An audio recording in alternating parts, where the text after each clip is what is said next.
tomorrow. Yay, For all of Canada. you Canadians that are listening to us, all you Americans, they're like, "What's Canada Day?" It's our Independence Day, basically, and it's on Basically. July 1st. Yours is in 4 days, I guess. July 4th is yours. Ours is July 1st.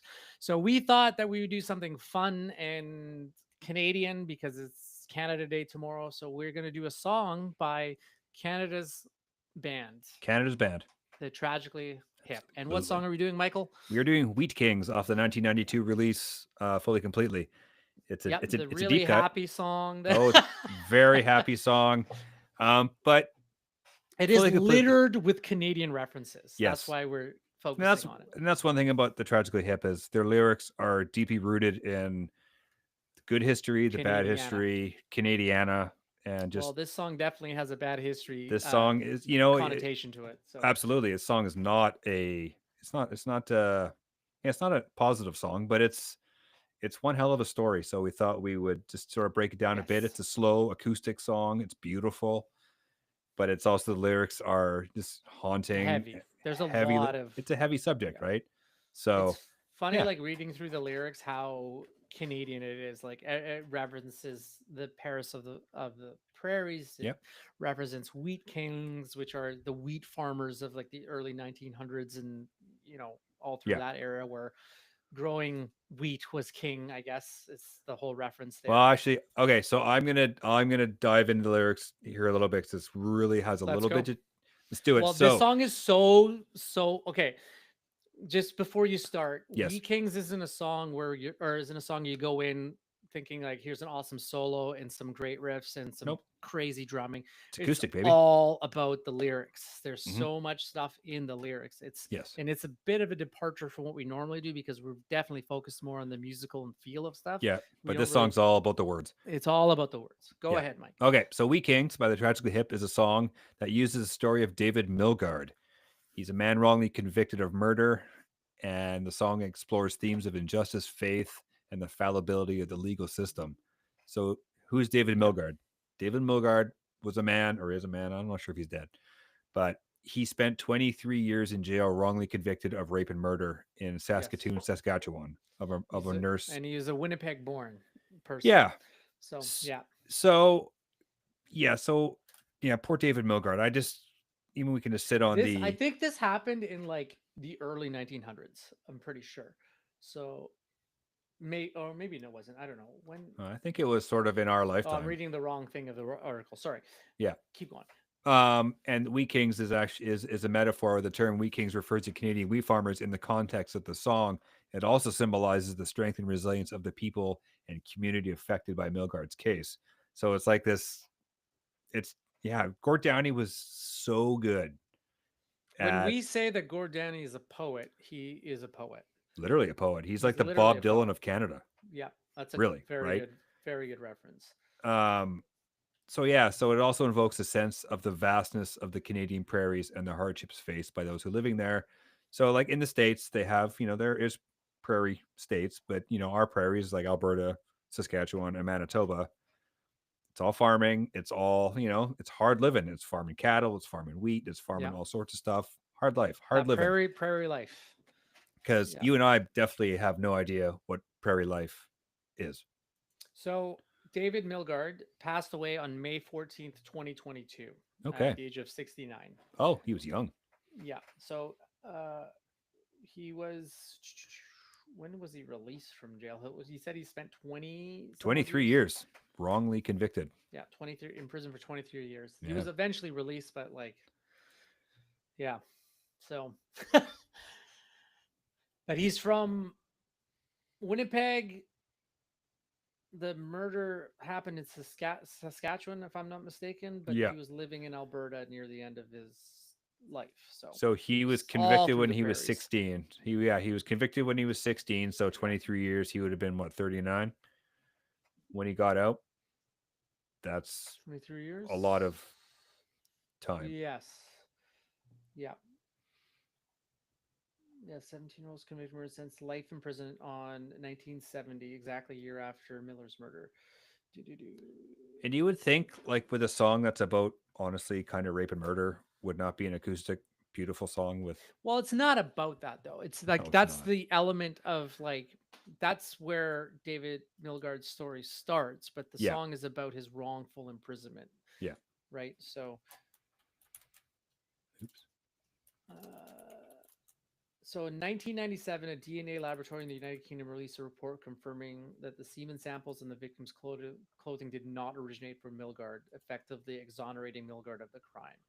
On May 17th, 1999, the governments of Canada and Saskatchewan announced that a settlement has been reached with Milgaard and that he would be paid $10 million in compensation for pain and suffering, lost wages, and legal fees. So, but like, I mean, you're in jail for 23 years. That's like a quarter of your life gone, and in the prime of your life too. I was gonna say it's the prime of So your life, right? it's your best years of your life where you figure out who you are and you find your walk of life and your passions and you explore and you raise families and all that kind of stuff is completely erased from existence from you. Like it's Yeah, pretty sad, really, but what can you do? yeah. So the beginning of the song, it kind of starts with the most Canadian thing of Canada is the sounds of loons on a lake, because that's Canada. Our dollar coin is the The loonie, right? loony. So we have the bird on a coin, and it's Hey, just like, Americans, when are you guys going to get to coins for dollars? yeah, we need coins for You dollars. guys still use paper?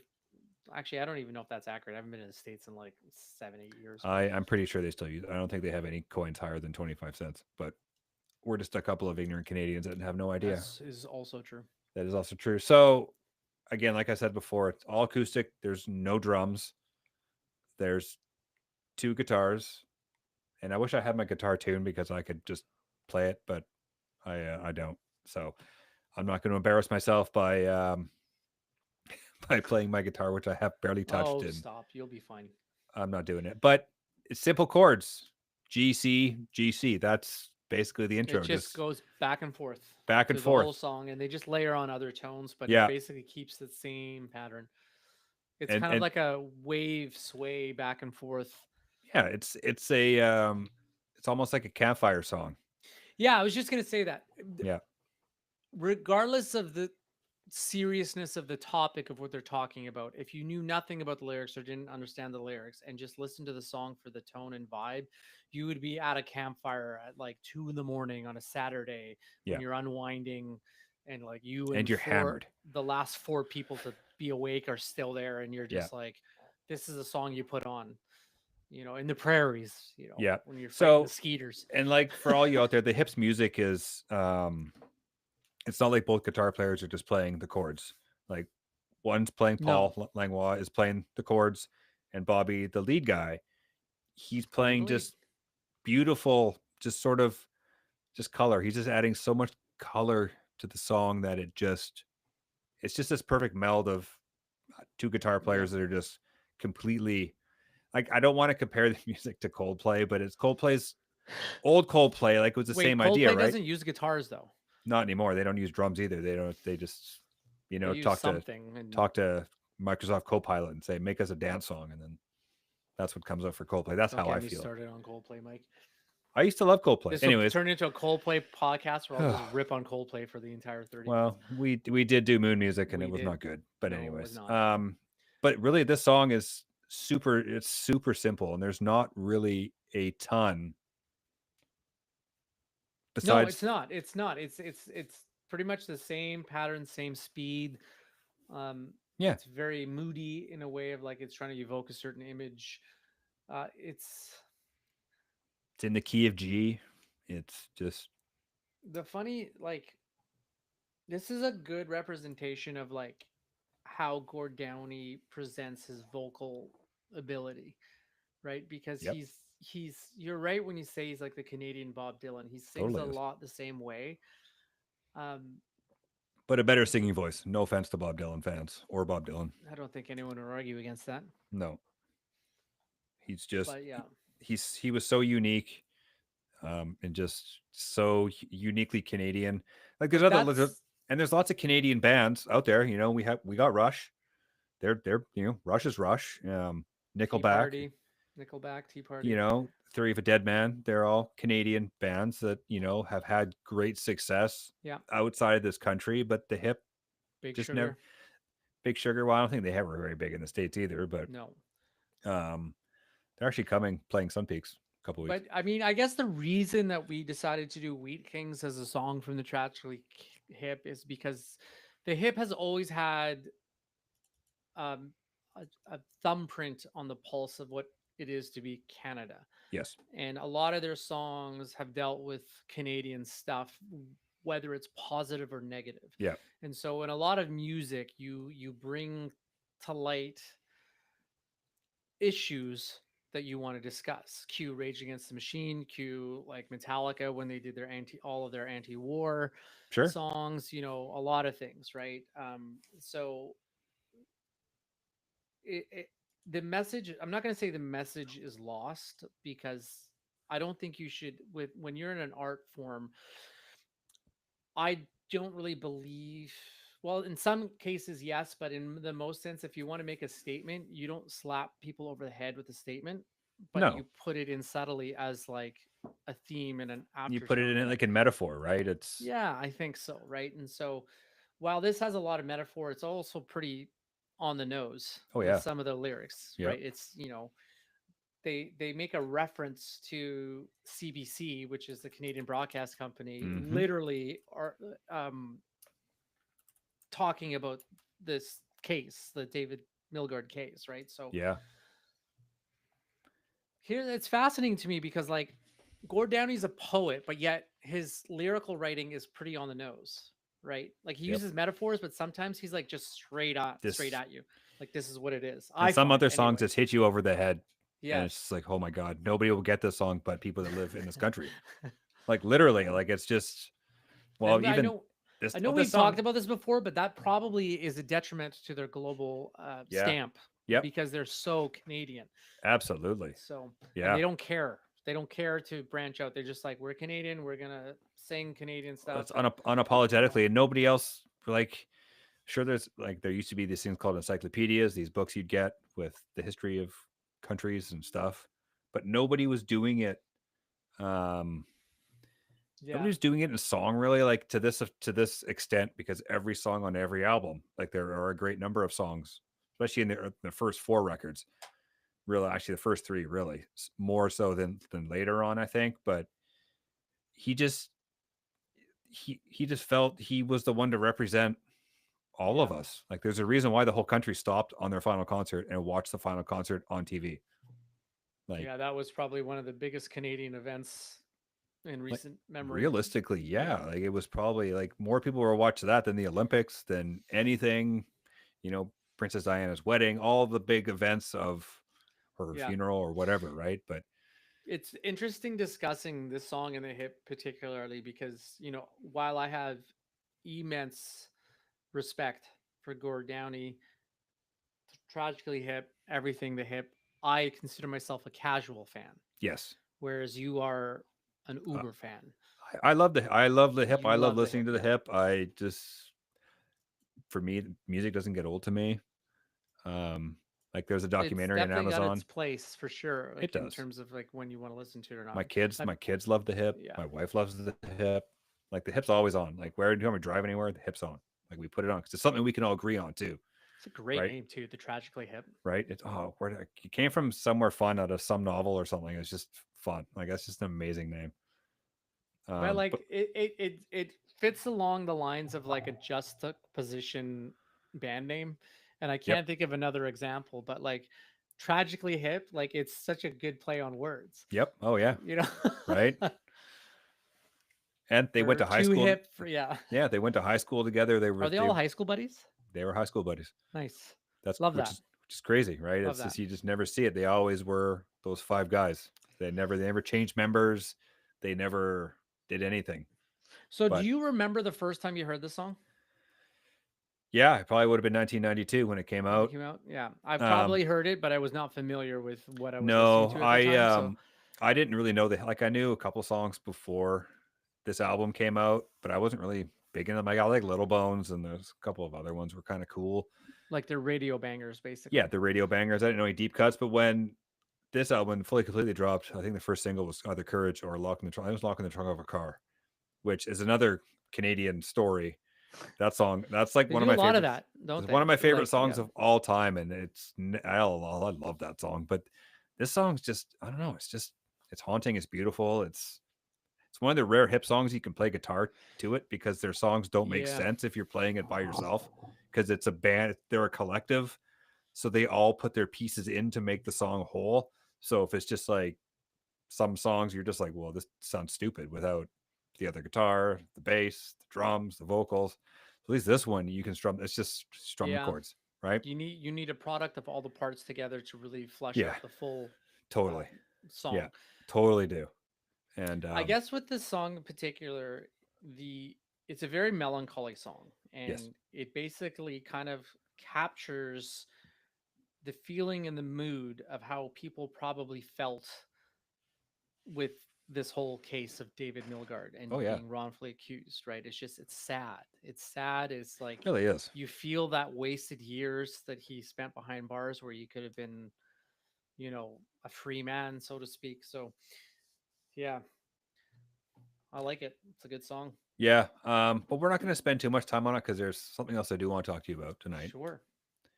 Black Sabbath and their final show That's happening this Saturday. this Saturday. Are you going to order it and watch it? Yes. Yes, I me too. probably won't watch the whole thing in its entirety because it's No, going to be pretty long. I assume it's going to be probably eight at the hours at least, right? that's what I was gonna say. At the bare minimum, 8 hours. They Yeah, got to get through all the bands, right? So I'll so probably many watch it in bands. parts. But yeah, Yeah. I may skip a few bands that I don't need to watch this basically. But What? it starts at 7 a.m. our time. You're gonna So what would you skip? So I'm looking at the yeah, let's see. let's So see. it says it's gonna performances, but I don't think each band is playing a whole set. I don't think No, that's they'll probably just doing a couple of tribute songs to right. So you to got Metallica, Slayer, Pantera, Gojira, Hailstorm, Alice in Chains, Lamb of God, Anthrax, and Mastodon. Rival Sons, Okay, so there's more. Lamb of God. Did you Yeah. say that? Anthrax and Yep. many more. It says so. Yes, and others. And there's also going to be a super group featuring the members of the Smashing Pumpkins, Disturbed, Guns N' Roses, Anthrax, Limp Bizkit, Korn, Hailstorm, Faith No More, Ghost, Sleep Token, Van Halen, and others. Which I don't Do think the they? Van Halen's a thing anymore because Wolfie's not going. But Oh, really? no, he backed out. I'm So, trying to find if but there's a I'm going to order it because yeah. my son really wants to watch it and he wants to. I'm just Okay. be neat to see. I have the And poster up. Do you want me to go through the official performance list of oh, everyone? and I think Megadeth has been kicked off the thing too. It might just be David Elfson because I don't see Megadeth on here. Yeah, they got the boot for whatever reason. I mean, Which, sorry, no. He was probably talking too much about Metallica and the fact that they screwed him. My God, I wrote all their good songs. I wrote all the good songs. He okay. reminds me of like Beavis and Butthead now. Oh, like, he's like Beavis. He totally is Beavis. Where did I just cancel? You had the poster. What do you I just hold on. Okay.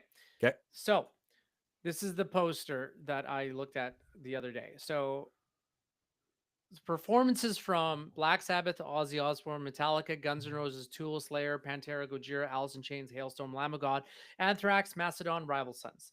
Additional performances from Andrew Watt, Billy Corgan from the Smashing Pumpkins, Chad Smith from the Red Hot Chili Peppers, David Elfson, David Draymond from Disturbed, Fred Durst from Limp Bizkit, Lizzie Hale, Jake E. Lee, Jonathan Davis from Korn, KK Downing, Mike Borden from Faith No More, Papa 5 from Ghosts, Ruby Sarzo, Sammy Hagar, Sleep Token 2, which I think is a vocalist, Tom Morello, Vernon Reed from In Living Color, Whitfield Crane from Ugly Kid Joe, and Wolfgang Van Halen, but you said he's not coming anyways. And then Jason Momoa is the host. So I'm assuming, I remember back in the day, I believe Ugly Kid Joe did a cover of Nativity in Black. Right? Was that the cover they did? Oh, yeah, of the tribute album, right? Yeah. The Nativity in Black I think album. they might have. I think that was them. But that's going to be the most interesting part, is to see what songs all these vocalists and bands. That's what I want to see. I want them, all of them, especially Metallica, not to play Sabracadabra. That's the play something different. Actually, Sabracadabra would be really cool. I would have liked to see Megadeth perform Paranoid. Yeah, like right? in Yeah, my mind, it's a that better Lightspeed version of version. Paranoid. Oh, I wouldn't go that far, Yeah, but Ozzy's only going to sing 5 songs total. that's all he probably can That's all sing, he to be can do, honest with you. right? And you know what? Hats off to the guy for even trying, which has got to be dauntingly scary for him and Yeah, Black he's not Sabbath. doing well, like, in terms of No, physical ability, right? no. So, So I don't know. I just want him to go out and have a good time because I actually listened to the Black Sabbath reunion live show from like what's like 1990 whatever, like 8, 7, 9, whatever, doesn't matter. Man, they were so good. It was all 4 of them. Ozzy was healthy. Man, the energy and just the songs were so they were just awesome. yeah, Like it was just holy shit. These guys really know how to put on a yeah, good show. you're right. They did cover Nativity in Black, Ugly Kid Okay. Joe. Yeah. So I'm sure that'll be and I'm sure there'll be crossover with bands maybe doing the same song. I would hope. All right, so let's think about it. What I mean, obviously they're gonna do a lot of the most famous Black Sabbath songs. They'll do War Pigs, they'll do Oh, Iron I think Man, there's they'll gonna be some probably do deep cuts in Paranoid. there. Yeah. What is there any surprise songs that they're gonna do? Oh God. That's a hard thing to actually ask It's right now, almost but impossible because you could say like, oh, we're gonna do like how many Aussie songs are they gonna do? How many Black Sabbath songs are they gonna do? well, Is it obviously all? Jakey Lee's gonna probably do Bark at the Moon. So I don't know who's gonna sing Bark at the Moon. Dude, I would love to see Miracle Man live. Miracle Man would be cool. I don't even is Zach Well, even gonna he be here? has to be there. How is Has he to be, not going to be there? right? Well, I guess Well, he's part of Pantera's going to be there, Pantera, right? so Yeah. he will be there. So I'm hoping Zach will get up on stage and one of the 5 songs Ozzy will do. I don't know if Ozzy can remember the lyrics to Miracle Man. No, he has a what's it called? A prompter. Prompter. Thank you. Yes, but I did see Ozzy do back before Black Sabbath retired the first time, like when they ended the end tour. They did Tomorrow's Dream once, and there's a reason why they played it once because it was tragic to say the least. Tragic. It was tragic. Not tragically hip. It was just tragic. It was like it was just bad. The band was good. It's just the vocals were not good. But I don't know. Like I said, we're gonna order it, and I'm really It's the once in a lifetime situation, to right? see. Like, It's like almost remember back in the day when it was the Freddie Mercury tribute show. This reminds me a lot of that. yeah. Yeah. Of having all these gigantic bands celebrating the life of Freddie, even though Ozzy's not dead. This is like his big It's send his off. swan song. It's Like a swan song. I can't see him touring after this. I think this is it for Oh no, him. he's never going to tour. No. No, Zach's going to be there. Yeah. So it's like I'm on blabbermouth.net and Okay. it says Zach Wells says that it will be special for him to be participating in Ozzy Osbourne's farewell concert in Birmingham, United Kingdom, taking place on July 5th at Villa Park. It's sold out in less than 10 minutes, by the way. Oh yeah. So that makes sense. But And yeah, so there's super group musicians. I guess not each musician is performing individually, but like there'll be like Duff McKagan and Slash with Billy Corgan and maybe Fred Durst and Chad Smith cool, together right? doing a song, Yes, right? So absolutely. that's what I'm fascinating for, is just to see what songs the artists pick to cover and whatnot. Because I can't see it's all going to be Black Sabbath, Ozzy Osbourne songs, like they did with the Metallica tribute thing or the Led Zeppelin tribute. So, well, they got 8 albums to choose from. Well, 9 really, I guess. But if anyone plays anything, they're only going to do the 6 from when Ozzy was in Black Sabbath. There's only 6. I thought there was more. He was only in the first 6 albums, I believe. Well, there was the one in 2013 as well. That bad Rick Rubin album. That album sucks. So remember when we had that conversation? We were just having that conversation before we went live on the air about like dated things. It's like, remember watching movies from back in the day, and you watch the movie, you're like, this movie is not as good as I remember it, but like, you remember it being like an A+ movie. So that's the same thing with bands like Black Sabbath when they try to recreate their gold mine pathway, but music you wrote NIB once already. Can you not do it again? Like, come on, man. And music has evolved to such a state that like you can't get away with the things that you were writing 40 years ago, 30 years ago. It's just not the way it is now, right? So I'm going to give you a movie that we're switching subjects in because this brought something to my mind. Do it. So we watch Die Hard every Christmas Eve. It's a Christmas movie. Thank you. I agree. We had this. My partner and I had this conversation because it totally yesterday. It totally is. But we tried watching Die Hard 2. Cooper's like, my son, he's like, hey, let's watch a different Die Hard. Let's watch Die Hard 2. I'm like, oh man, like Die Hard 2 was awesome. But I haven't seen it since I was like his age. I was like 16 or whatever, how old I Yeah. was.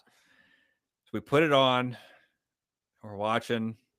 You're like, Oh my God, this This sucks. is not the way I remember. He's like, Dad, you said this was good. I'm like, I did say this was good. And we made it. I don't even know how far we made it. We didn't make it. To watch the third one. Third one, it stands on its We own. tried. Third one sucks. And that's another one that it's What? terrible. It does not hold up. It does not hold any water. Okay, It's so was I the only one that was really ticked off that the bad guy didn't win at the end of the third one? He should have won. It feels like they did like the way it ended. I'm not gonna. Well, I just ruined it. It's 30 years ago. It's Come 30 on, years man. ago. It's The all way good. it ended, I felt like Hollywood is like, we can't have the bad guy win because that's not Hollywood. Nope. And so they threw together this like last minute switcheroo where he finds like the match package that says like Quebec. Yeah. And then he's like, he finds where they escaped to, right? But I feel like they should have just let him win, the bad guy. Yeah. Let the Grubers have their day. After the first one, Grubers. come on, Hans man. Let them have Gruber. their day. Make Grubers great again. But yeah, Die Hard 3 doesn't hold up. But we had this conversation about Pulp Fiction. You asked me, does it still hold up? Is it still really good? And I watched it. I don't know. We watched it whenever. Me and the wife watched it. And we were glued to the TV. Because it is so You're good. gonna say something blah blah blah about Quentin Tarantino's dialogue. I know it because his dialogue it's second to none. It is just Yeah. amazing. And if you get the right people to say the dialogue, say the words. Yeah. like Samuel L. Jackson, that dude can swear better than anybody on the planet, and it's a talent. Like that I mean, dude. let's be real. Like watching two people argue about what burgers are called in Europe Hey, for man. 15 minutes in a car ride, Yes. for some reason is Oh, fascinating. They don't You're make movies like disengaged. that anymore. It's so awesome. Well, because the dialogue is real. It's like a Yeah. real. It's not like it's a conversation Hollywood you and I would dialogue. have. It's Yes. a conversation that we would have. It's broken sentences. People are interrupting each other, and that's what Quentin does. He mimics dialogue better than pretty much any director in Sure. Hollywood, I think, right? I Because would he's think like so. he's real. My only issue is sometimes he's so centered on the dialogue it takes away from the flow of the story. Yeah. Right. For the classic example is Death Proof, where the girls are talking at the table and the camera just spins around the table for 15 minutes and all they're doing is talking about absolutely nothing to do with the story. Yep. But I understand you're building character relationships, but like Sure. you could do that in way quicker ways. You don't have to just sit there going like, what are they talking about? Talking about high heels and stuff. And I don't know. Actually, I don't even know if they talk about high heels. I don't. Anyways, man, it's been a hot minute since I've seen Death Proof. The funny thing is, it's like, so the dialogue stops as soon as they get in the cars. Then there's like no dialogue for the rest of the movie. It's just Kurt Russell trying to run him off the road, and it's like a 25-35 minute car chase for the end of it. But it's like all the dialogue happens before they get in their cars, and then once they get in their cars, it's like it's a totally different movie. Yeah. So yeah, those are some movies that hold up and don't. But I always come back to Spaceballs, man. I'm telling you, it does not hold up these days. No, Spaceballs is rough, except for the combing scene when they're combing the desert. That's funny forever. Scene. That is funny forever. And it took me like 30 years to realize what the joke was. And I'm like, when I saw it in the theater, I'm like, oh my God, that is awesome. Because I hadn't seen it since. For those that have seen it, that know, they know, but we won't explain it here. Yeah. I started watching Terrifier 3. I know we're off on a tangent. So, because I remember you told me there's Christmas stuff, there's kids. Yeah. Obviously they don't show any of that stuff because the whole beginning part is him being Santa Claus, isn't it? Yes. Yeah. It's something else. He's a fascinating character. The Art the Clown. And the way they brought him back is the stupidest thing I've ever seen. Oh my God. It was like Evil Dead comical. Like it literally was. Was it like the Final Friday or whatever, where the guy unburies Jason and he's dead and he stabs him and then a lightning bolt hits like the fence post and like this is somewhat close. Frankenstein's him back to life. So this one at the end of 2, what's his nuts? Spoilers, by the way. Spoilers. Art the Clown. Art loses his head. at the end of 2. And That's some pretty standard, right? Like right? you're coming Yeah, back from it's that. over. Like it's sayonara, but some little creepy ghost girl took his head back into this thing and whatever. So this time, the cops investigating, so it's taking place, just after. Yeah. And the head's gone. And guy's like, "Hey, a decapitated body, blah blah blah." And he walks towards his door. I'm not alone here.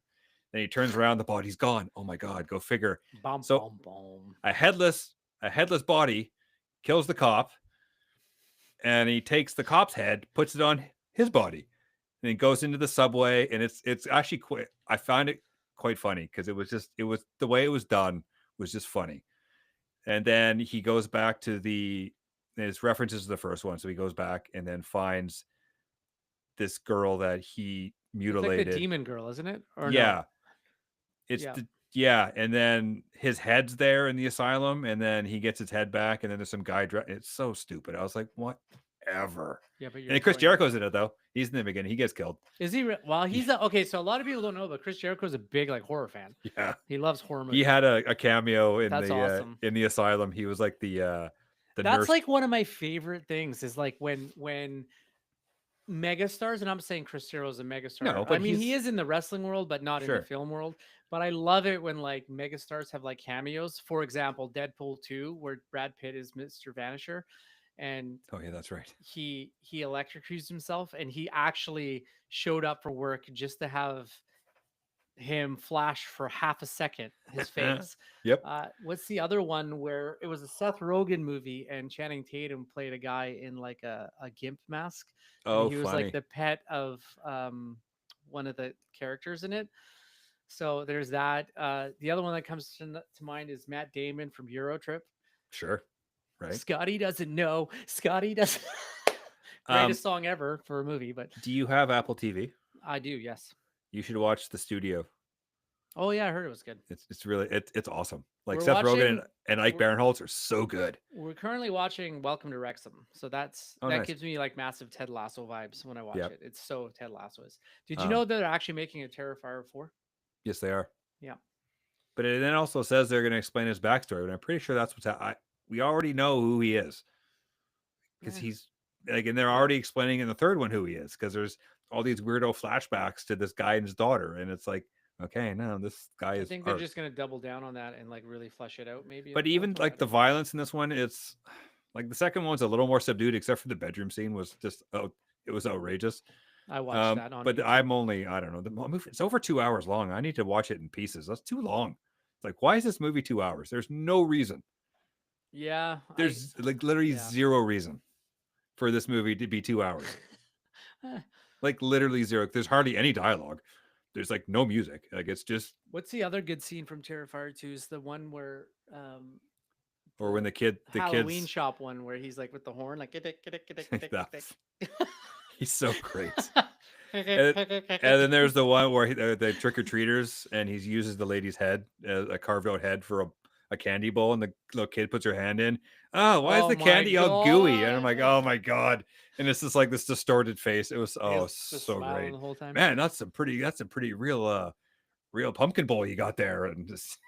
Anyways, for those of you that really like gore horror movies, you probably already know about the Terrifier series. If you don't, it's not for the squeamish, but once you watch one, you can watch anything. Kind of get desensitized. Yeah, I am. Some extreme. The bedroom scene, you can YouTube it. That's brutal. If you want. Like it is literally brutal. It's not fun to watch. It's not for the faint of heart, to be perfectly honest. It's not.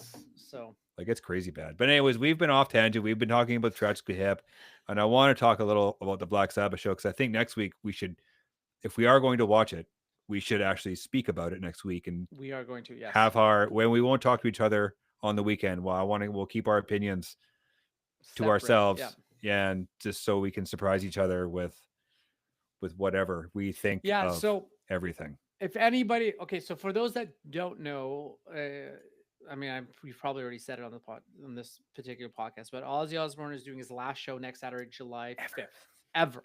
Ever. And a whole bunch of bands are coming together to do songs. We already talked about that. If you do want to watch it, you can go to the website. I believe it's called backtothebeginning.com, if I'm not mistaken. And you can buy a ticket. I believe it's $20, if I'm not mistaken.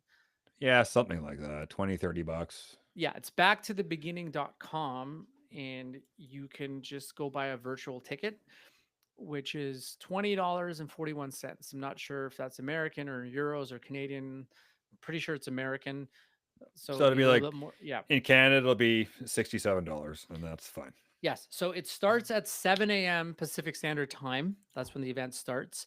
Once you purchase the ticket, you have 48 hours to watch, from what I'm understanding. Okay. So you don't have to watch it in the whole context. VOD. Okay, so the live stream access to watch the entire Back to the Beginning event starting July 5th at 7 a.m. The VOD replay access to rewatch the entire event will be available July 5th, shortly after the event concludes, to 7 a.m. July 7th. So you have 48 hours once it concludes to watch the whole thing. Don't quote me on that. I'm just going by what the website says. Yeah, that's usually how those So, work. You have 2 days to watch yeah, it, and then yeah. bye So bye. it will be good. It will be So fun. I expect you to record it and have your phone up to your TV the whole time. Yeah, we'll do that. Just live stream the whole thing. Get right on that. Get banned from various socials because I'm live streaming. Get banned from everything, from life. Anyways, But that's yes, it. that's it. Anyone not in Canada, listen to the Hip because they rock and they're amazing. Yeah, actually, if there's any Americans that like want to let us know what their opinion of the hip is, that would be very fascinating for us and interested to see, Mhm. this Absolutely. minnow band in terms of the US standards, but they're a huge band in Canada, like what their Yeah. feeling is on them. So, yeah. And for future episodes, we are live on Twitch at Mandatory Music. Let's And go. we are also live on YouTube at Mandatory Music. Let's go. Let's do it. So yeah, if you Yes. ever want to, I'll start putting out on socials eventually, but I just kind of want to get our feet wet Yes. and, let's get our feet wet, get used to it. Jump in the deep end. Yeah. Make it a little more pro looking, but right now we're still doing the audio thing. Be Yes, podcast sir. wherever you get your podcast. Anyways, that's our show. Back next week. We'll see you next week.